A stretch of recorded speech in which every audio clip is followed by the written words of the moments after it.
hopefully people listen to our music and feel like they're not alone. It's fun. Like that whole process was crazy, and we didn't get much sleep, but it obviously paid off. I'm Malika, and you're listening to the hottest thing on campus, Radio Heatwave. With me here today is Valley, a Toronto-based indie pop group composed of members Rob Laska, Michael Brandolino, Alex DiMauro, and Kara James. Their first single of 2021, Like 1999, was made in just 48 hours and became a smash hit with 20 million streams. A TikTok posted back in January 2021 teased the song and got thousands of views and likes in just a few short hours. They released the album Last Birthday in 2021, and this was followed by Last Birthday, The After Party, which was released in February of last year. The group has garnered over 100 million streams, and they are set to tour again later this year. So without further ado, let's get right into the interview with Valley. To start us off, could you tell us a little bit more about your latest album, Last Birthday, The After Party? What was your creative process while producing this album? The After Party kind of came probably midway through making the Last Birthday EP. The Last Birthday EP, just before that, was had like a combination of a few songs that were written at different points in time. So it's kind of a collection of like the past 2 years. And there's even some songs that we wrote for Sucks to See You Doing Better, our latter half EP. But basically we realized that we wanted to kind of do an extension of that body of work, and given that the EP was called Last Birthday, we thought of the After Party, and we kind of wanted to like build around this idea that the after party is kind of this like sad, sulking moment that you like go home to after the party or after a night out and like kind of cry to yourself to sleep. It was kind of like that kind of picture we were painting. So the songs actually ended up being on the After Party were like some of the most like sad ones that we've written. So I don't know, we just wanted like a world for those songs to live in because they're very special and they didn't quite fit on like the first initial release of the EP, but they felt like a really nice extension to like wrap everything up. And then Last Birthday, of course, the title track is like the most important song we've written to date, and we really love it. So it just kind of 7 Stories, Paper Cup, and Last Birthday just felt like a really beautiful after party, as we like to call it. So that's kind of how that came to be. It was very it was like kind of one night our A&R like called us and was like, we should do something fun for the deluxe. And then we thought of it, and the rest is history. Do you each have a favorite song from the album? What is that song and why? Ooh, good question. I love My Girl and Cure. Nice. I love My Girl because it's just a feel-good song, and it's a song that we like wrote many years ago, almost the first year that we were a band, and then it just sat in Dropbox like in a folder for years, and then one night we rediscovered it and brought it to life, and it's just a really feel-good song. It's effortless to like listen to, you know what I mean? Yeah, I love that song. Mine would be I have 2 as well. I'd say like Last Birthday obviously is a really special song, and we opened our last like headline tour with it, and it's just kind of a fan favorite now, I think. And then my second favorite, I think, is I really like 7 Stories. I think the way that song came together was cool. Like Mike wrote the song or the chorus like years ago in college, and then it kind of went through like a bunch of different masks before it became like the final version. And I always love like the marathon of writing a song where it's like, it starts in one form and then it ends in the other, and the whole journey of like getting it there. That song is a good example of like the marathon of songwriting, which is sometimes it just takes a lot of kind of building it out and figuring out what to say. It paid off really well because that song hits really hard live too. So Kara? I mean, yeah, Last Birthday is probably my favorite one. I've just been waiting to play it live and waiting to just for everybody to hear it, because we had it in our Dropbox for so long, and like it's just kind of one of those songs that feels very quintessential Valley. So it's nice that it's finally out there, and it's just such a feel-good song, and I like playing it live. It sounds like Fleetwood Mac, so it's kind of like my favorite part of the set is just like grooving to that song. Alex? I think mine's probably also the last birthday.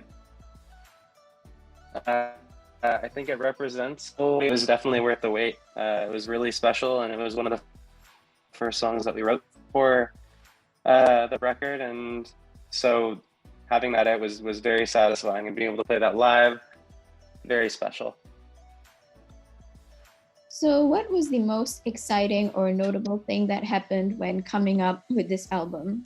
I mean, definitely like the craziness of trying to get a song together in like a weekend and release it in like within a week and stuff. So when we never had that kind of moment, like we've always seen like other artists like have kind of moments like that where like, how do they even do that? Like artwork, produce it, write it, finish writing it, all that, and put it out in like 48 hours. And then it finally happened to us and we did not expect it. And it was fun. Like that whole process was crazy and we didn't get much sleep, but it obviously paid off. And 1999 is now kind of like a jukebox classic for us, which I like to say. So that was probably the biggest like, challenge, but also kind of just like feel good satisfying moment. Yeah. And it was very crazy. It was like whirlwind of emotions, like both stress but excitement at the same time, because it's like meeting a deadline, but also like people are asking for the song, like we can't wait to give it to them, kind of thing. So Last birthday, the after party talks a lot about nostalgia. What are some of your favorite memories together as a band? Ooh, so many. I mean, we've been really lucky to like travel, a lot of the world, and we're about to travel more of the world. But I would say we've always had really good memories in New York. New York City is like really special. First trip to New York. Every trip to New York has always been a time. There's so many. Like cracking the code on certain songs. Yeah. Has been like really satisfying. Yeah, when we finally figure out a song, that's really gratifying. Getting on a big stage for the first time. Yeah, together. playing our first headline show in New York. We sold out Irving Plaza. It was just magical. We felt like the biggest band in the world. It's one of those feelings that you like think about forever. It just felt insane. And then I would say one really big one for us is I'd say Irving Plaza. That's the most recent, I guess, is playing New York, and it's just a moment we've looked forward to for a really long time. And playing on the Capitol Records building. That was insane. We played 1999 on the Capitol Records building rooftop at sunset. That was really special too. There's so many, and there's about to be more, but I would say those. What do you hope listeners would experience or take away from this album? I mean, I think just a lot of the messages are stuff you experience in your 20s, and I think the takeaway might just kind of be, we hope that people can relate to it, that people can have, some of the same narratives in their life and they can feel better by listening to a Valley song. And I think just like a lot of people that we meet on tour after the shows and stuff, like the biggest thing they tell us is like, this song got me through, this period of my life or whatever. Like I met my girlfriend or boyfriend through this song, or I cried to this song in my car when I lost my job, or like just like stuff like that, where it's like stuff like just happens, I think, in your life. And I think something that we never want people to like forget is that we're living, very similar lives to everybody else. And like, we just, we hope that us writing songs about it can translate to other people. And I think it does a lot of the time. And I think that's just the goal to keep working at, is just relating to everybody else. And like, hopefully people listen to our music and feel like they're not alone. And I think that's kind of just like our goal with every song we write, is like, can you listen to this and drive in your car, or can you cry in your bedroom? Like, it's got to be one of the two, Mm-hmm. When you released a little teaser of Like 1999 on your TikTok back in January last year, it gained quite a lot of traction and went viral really quickly. How much do you think TikTok contributed to the popularity of your music, and why?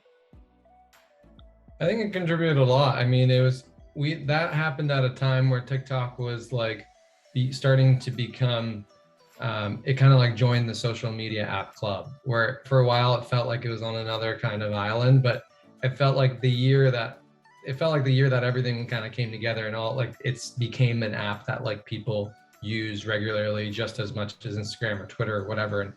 And I think we were very lucky that way. We didn't plan for TikTok to, there's no secret sauce to a TikTok taking off. It's really just like the timing and the song and the feeling, and just if people just genuinely, vibe with it or not. So we're just very lucky. I think, the song presented itself. We put it up with no ulterior motive. Like we just wanted to share a song we wrote together. And I think those are like the best TikTok moments. It wasn't planned. It was just, we wanted to share something with the world, and the world happened to like listen.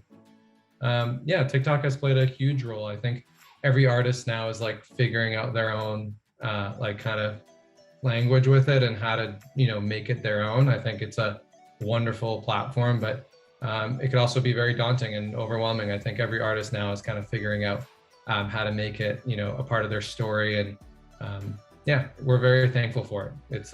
It's not everything, but it's one really important piece, I think, of any artist's story now. So yeah.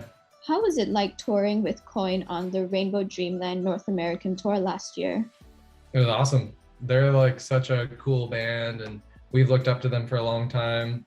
I remember like the first few nights talking to the boys, we were like telling them when we were making our first album, maybe we like went and saw them here in Toronto, and we went as fans, and we didn't know them at all. And then throughout the, course of time, we started to keep, put our heads down and kept making music, and all of a sudden the stars aligned. So I think that tour is a big lesson of like, if you don't worry about things too much and you just like keep doing your thing, everything like comes back around in the best way. If we saw them as fans and we were like, we need to tour them and all this stuff, like it probably would have never happened. We just kind of kept making music and kept doing our thing, and lo and behold, like the stars aligned one day. And I think the universe really puts you in those positions if you like genuinely just focus on like what you're doing. So we're thankful that happened. We learned so much from them. It was like such a crazy tour. We played some of the biggest venues we've ever played, and yeah, just super grateful for that band and that team, and just everyone. They opened with open arms to our band and their whole team. So it was very kind. We're an amazing tour. Now, I think our listeners would be very excited to know about what's next for Valley. So could you give us a little sneak peek at what's coming up? Yeah, we have, we're dropping a new song on April 28th, which is, I don't know how many days. It's April 11th now, so not too long. We announced it today. You can pre-save it now, but yeah, it's called Champagne. It's a really, really beautiful song. I think it's kind of our song of the summer. We're doing a lot of festivals, and we're going back into writing an album right now, but this is kind of the song I like to say we're kind of leaving with our fans for a little bit while we go make an album. So yeah, we're just really excited. It's a really, really beautiful song. Kara's singing on it. It's our first kind of like more lead duo vibe. It's gonna be really special. I think people are gonna really vibe with it. So Champagne, April 28th. That's so exciting. Okay, and with that, we have come to the end of our interview.